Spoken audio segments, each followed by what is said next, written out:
بسم اللہ الصلاۃ والسلام علی رسول اللہ صلی اللہ علیہ وآلہ وسلم۔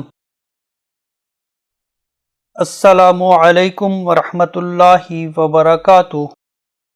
رجوع الی القرآن کے سلسلہ کے اگلے سبق کے ساتھ آپ کی خدمت میں حاضر ہوں۔ آپ سے گزارش ہے کہ اس ویڈیو کو مکمل دیکھیے، مزید ویڈیو لائک، کمنٹ اور شیئر ضرور کیجیے۔ آج کے سبق کا باقاعدہ آغاز کرتے ہیں۔ آج کا سبق عربی گرامر میں بڑی اہمیت کا حامل ہے، اس لیے اس سبق کو سمجھنا بہت ضروری ہے۔ جب تک آپ کو اس سبق کی سمجھ نہ آئے، اس ویڈیو کو بار بار سنیے۔ مزید آپ کتاب صراط الی القرآن سے بھی اسے سمجھنے میں مدد لے سکتے ہیں۔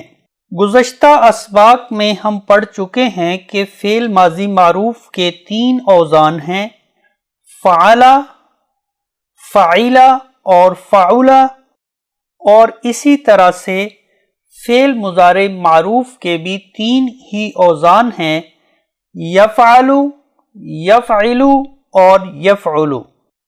فعل ماضی کے اوزان ہوں یا فعل مضارع کے اوزان ہوں، ان تمام اوزان پر اگر غور کیا جائے تو ان میں کلمہ عین کی حرکت کا ہی فرق ہے۔ فعل، اس کے کلمہ عین پر زبر ہے، جبکہ فعل اس کے کلمہ عین کے نیچے زیر ہے، فعل اس کے کلمہ عین پر پیش ہے۔ اسی طرح سے فعل مضارع معروف کے اوزان یفعل، یفعل اور یفعل کے کلمہ عین پر بالترتیب زبر، زیر اور پیش ہیں۔ اب سوال پیدا ہوتا ہے، فعل ماضی معروف کے کلمہ عین پر جو حرکت ہے تو کیا فعل مضارع کے کلمہ عین پر بھی وہی حرکت ہوگی؟ ہمیشہ ایسا نہیں ہوتا، اکثر ایسا ہوتا ہے فعل ماضی معروف کے مادے کے کلمہ عین پر کوئی اور حرکت ہے اور فعل مضارع کے کلمہ عین پر کوئی اور حرکت ہے۔ فعل ماضی معروف اور فعل مضارع معروف کے افعال کے کلمہ عین کی حرکت کے اعتبار سے فعل کو 6 مختلف کیٹیگریز میں تقسیم کیا گیا ہے۔ ہر کیٹیگری ایک باب کہلاتی ہے اور ان 6 کیٹیگریز کو ابواب ثلاثی مجرد کہا جاتا ہے۔ ثلاثی مجرد کہنے کی وجہ یہ ہے کہ ان ابواب میں آنے والے فعل کا مادہ 3 حروف پر مشتمل ہوتا ہے۔ ان ابواب کو سمجھنے کے لیے ہم تصور کرتے ہیں کہ فعل کا ایک شہر ہے جس کے 6 مختلف دروازے ہیں۔ ہر دروازے میں سے جب کسی فعل کا مادہ گزرتا ہے تو فعل ماضی معروف کے کلمہ عین اور فعل مضارع معروف کے کلمہ عین پر ایک حرکت چھوڑتا ہے۔ پہلا باب، اس میں سے جب کوئی مادہ گزرتا ہے تو اس کے فعل ماضی معروف کے کلمہ عین پر زبر ہوگی اور فعل مضارع معروف کے کلمہ عین پر پیش ہوگی۔ مثلاً اس باب میں سے نون، صاد اور را مادہ اگر گزارا جائے تو اس کا فعل ماضی ہوگا نصرہ اور فعل مضارع ہوگا ینصر۔ اس باب کو نصرہ ینصر کا نام دیا گیا ہے اور اسے مختصراً نون لکھا جاتا ہے، لہذا باب نصرہ ینصر میں داخل ہونے والے مادے کے فعل ماضی کے کلمہ عین پر زبر ہوگی اور فعل مضارع کے کلمہ عین پر پیش ہوگی۔ اس کی مثالیں ہیں خرجہ، یہ فعل ماضی ہے اور فعل مضارع ہوگا یخرج۔ اگلی مثال ہے دخل، یدخل، خلق، یخلق، قتل، یقتل، قلب، یطلب، سجد، یسجد۔ یہ ہے ابواب ثلاثی مجرد کا باب نمبر 1، اس کا نام ہے نصرہ ینصر اور اسے نون لکھا جاتا ہے۔ مادہ ہے فا، سین اور قاف۔ جب یہ مادہ باب نصر ینصر سے گزرے گا تو اس کا فعل ماضی ہوگا فسق اور اس کا فعل مضارع ہوگا یفسق۔ اسی طرح سے مادہ ہے طا، لام اور با۔ جب یہ مادہ باب نصر ینصر میں سے گزرے گا تو اس کا فعل ماضی ہوگا طلب اور اس کا مضارع ہوگا یطلب۔ اسی طرح سے مادہ ہے تا، را اور کاف۔ اس کا ماضی ہوگا ترکا اور اس کا مضارع ہوگا یترک۔ اس کی اگلی مثال ہے ہا، کاف اور میم۔ اس کا ماضی ہوگا حکم اور اس کا مضارع ہوگا یحکم۔ ابواب ثلاثی مجرد کا باب نمبر 2۔ اس باب کی خصوصیت یہ ہے گزرنے والے مادے کے فعل ماضی کے کلمہ عین پر زبر ہوگی اور فعل مضارع کے کلمہ عین پر بھی زبر ہی ہوگی۔ اس باب کا نام ہے فتح یفتح۔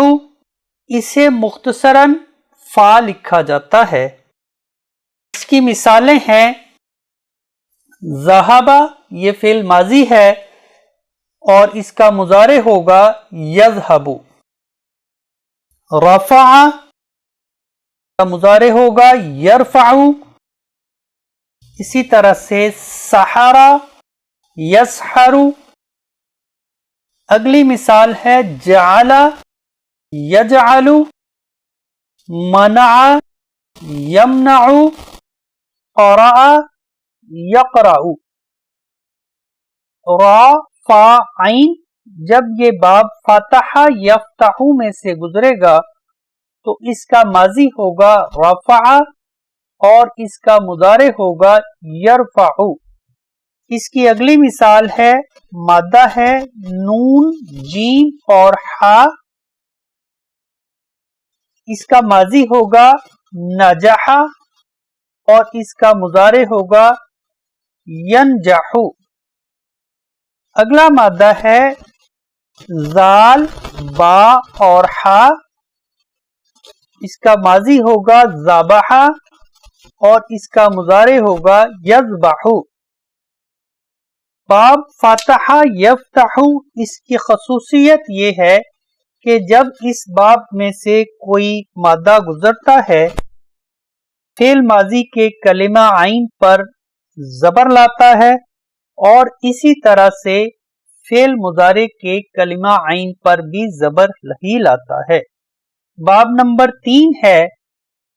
اس باب کی خصوصیت یہ ہے کہ جب اس باب میں سے کوئی مادہ گزرتا ہے تو فعل ماضی کے کلمہ عین پر زبر آتی ہے اور فعل مضارع کے کلمہ عین کے نیچے زیر آتی ہے۔ اس باب کا نام ہے باب ضرب یضرب۔ آپ دیکھیے ضرب یہ فعل ماضی ہے، اس کے کلمہ عین جو کہ را ہے اس پر زبر ہے اور اس کا فعل مضارع عین کے نیچے زیر ہے، تو یہ باب ہوگا ضرب یضرب۔ اسے مختصراً ضاد لکھا جاتا ہے۔ اس کی مثالیں ہیں غلب یغلب، کسب یکسب، ہدم یہدم۔ مادہ ہے کاف، زال اور با۔ یہ مادہ جب باب ضرب یضرب میں سے گزرے گا کذب یکذب۔ اگلا مادہ ہے نون، زا اور لام۔ جب یہ مادہ باب ضرب یضرب سے گزرے گا کا ماضی ہوگا نزل اور فعل مضارع ہوگا ینزل۔ اگلا مادہ ہے ہا، لام اور کاف۔ اس کا ماضی ہوگا ہلک اور مضارع ہوگا یہلک۔ اس کے ساتھ ہی ہم آج کا سبق ختم کرتے ہیں۔ آج کے سبق میں ہم نے ابواب ثلاثی مجرد کے 3 ابواب کا مطالعہ کیا بقیہ ابواب کا مطالعہ ہم اگلے لیکچر میں کریں گے۔ آج ہم نے ابواب ثلاثی مجرد کے پہلے 3 ابواب کا مطالعہ کیا۔ ابواب ثلاثی مجرد کے پہلے باب کا نام ہے باب نصر ینصر۔ یہ باب فعل ماضی کے کلمہ عین پر زبر لاتا ہے اور فعل مضارع کے کلمہ عین پر پیش لاتا ہے۔ جب بھی کوئی مادہ اس باب میں سے گزرتا ہے تو فعل ماضی کے کلمہ عین پر زبر ہوتی ہے اور فعل مضارع کے کلمہ عین پر پیش ہوتی ہے۔ اگلا باب ہے باب فتح یفتح۔ اس باب کی خصوصیت یہ ہے کہ یہ فعل ماضی کے کلمہ عین پر زبر لاتا ہے اور فعل مضارع کے کلمہ عین پر بھی زبر ہی لاتا ہے۔ اس باب کو مختصراً فا لکھا جاتا ہے۔ ابواب ثلاثی مجرد کا اگلا باب ہے ضرب یضرب۔